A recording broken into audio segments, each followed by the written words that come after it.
어떤 놀잇감이 있을까 보도록 할게요. 제가 총 5가지 영역으로 정해봤습니다. 이건 보통 방문놀이 치료, 가정에서 방문했을 때 꼭 구비해야 되는 놀잇감을 정리해봤어요. 이거랑 똑같은 건 아니지만 가정에서 분명히 다 비슷한 건 있을 거예요. 그래서 어떤 항목들이 있는지 조금 알아보도록 할게요. 가족 양육과 관련된 장난감이 있어요. 가족 인형, 인형의 집, 주방용품, 손인형, 모자나 등등. 이거는 가장 기본적인 거예요. 어느 집에 다 분명히 있잖아요. 그런 것들이 가족 양육과 관련된 장난감류라고 생각하시면 될 것 같습니다. 공격성과 관련된 장난감이 있어요. 보통 공격성이라는 단어 들었을 때 많은 부모님들이 불편해해요. 왠지 이 놀잇감을 하면 안 될 것 같은 물어봐요. 왜 어머니 이 놀이를 하면은 뭐가 걱정이 되세요? 라고 물어보면 많은 어머니들께서 여기서 놀이하는 것처럼 바깥에서도 다른 사람을 쏘지 않을까? 바깥에서도 칼싸움하는 것처럼 이렇게 휘젓지 않을까? 라고 걱정들을 많이 하시기 때문에 이 공격성과 관련된 장난감을 잘 구비를 안 해주시죠.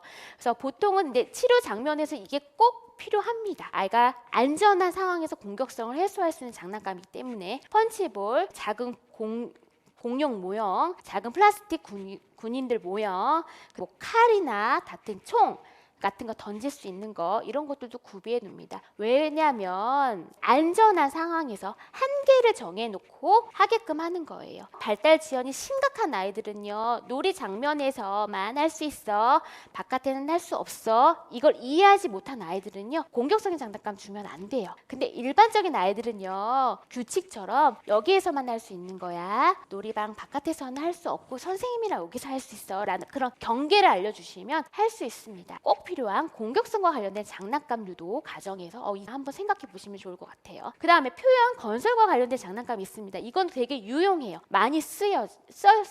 마치 미술 매체 같기도 하고요. 그림을 그릴 수 있는 크레용, 마커펜, 플레이도우 같은 거 많이 있잖아요. 찰흙, 점토, 그 다음에 모래상자, 그 다음에 대형 손수건, 블록 같은 거. 이거는 틀은 없지만 내가 자유롭게 건설적인 목표를 수행할 수 있는 거예요. 블록을 쌓을 수도 있고요. 플레이도우를 가지고 내 맘대로 할 수도 있어요. 이거는 내가 만지면서 긴장이 해소가 되기도 하고 어떤 그 성과물이 나오기도 해서 아이들이 좋아하는 거예요. 표현 건설과 관련된 장난감들도 가정에서 생각해 보시면 좋을 것 같고요. 네 번째로 다용도로 쓰이는 장난감이 굉장히 많아요. 일단 남자 아이를 둔 부모님이다 라면 장난감이 되게 많겠죠. 자동차와 관련된 장난감, 자동차, 트럭, 경찰차, 구급차, 소방차, 구출과 관련된 장난감, 병원놀이 이런 것들이 되게 많이 아우러져 있습니다. 가정에서도 이거는 다용도로 쓰는 장난감이지 라고 해서 한쪽으로 조금 정리를 해주셔서 아이가 다용도로 쓰는 장난감도 여러 가지 형태로 가지고 놀이할 수 있게끔 구비해 주시면 좋을 것 같아요. 5번째로 게임류가 나옵니다. 게임은요 제가 총 4가지로 정리해 봤어요. 어떤 그 본질에 대해서 신체활동 게임, 우영 게임, 전략 게임, 대화 게임 이렇게 4가지 형태입니다. 신체활동 게임은요 가장 쉬운 형태예요.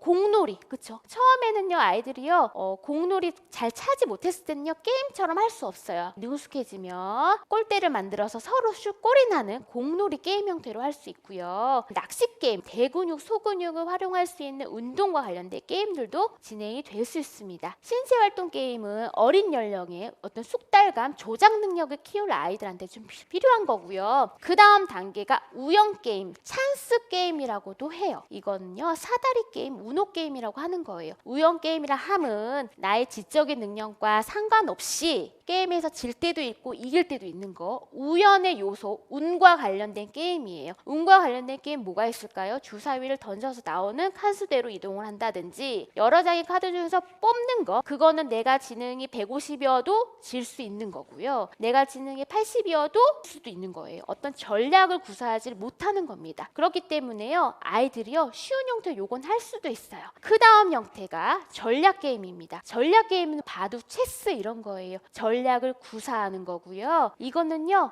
많이 연습을 한 아이일수록 더 잘하게 될 확률이 있어요. 지적인 능력이 우수하다고 하면 전략 게임을 더 빨리 습득할 수 있기 때문에 똑똑하고 굉장한 성취, 그다음에 전략을 잘 구사한 아이들이요, 이 전략 게임을 합니다. 보통은요, 놀이치료 장면에서는요, 우연 게임까지 많이 하고요. 그 이기는 게 목표가 되고 꼭 이기는 것, 지는 걸 못 견디는 아이일수록 내가 실력이 보장되는 그런 게임들을 합니다. 가장 마지막 형태가 대화 게임이라고 하는 건데요. 이거는 가정에선 잘 구비가 되어 있지 않고 치료 목적으로 쓰이는 겁니다. 놀이치료 장면에서 나의 마음을 이야기해 보는 거. 이것도 어느 정도 우연적인 요소를 가미했어요. 주사위를 던져서 나오는 칸수대로 갔을 때 그와 관련된 카드를 읽고서 내 생각을 얘기를 하는 거예요. 그런 어떤 에피소드가 있는데 이해도 하고 말로 얘기도 할 수 있는 정도이기 때문에 대화 게임 할 수 있을 정도면 아이들이 7세 이상은 되어줘야 됩니다. 이렇게 5가지 영역별로 구분해 봤습니다. 그래서 가지고 있는 게임 중에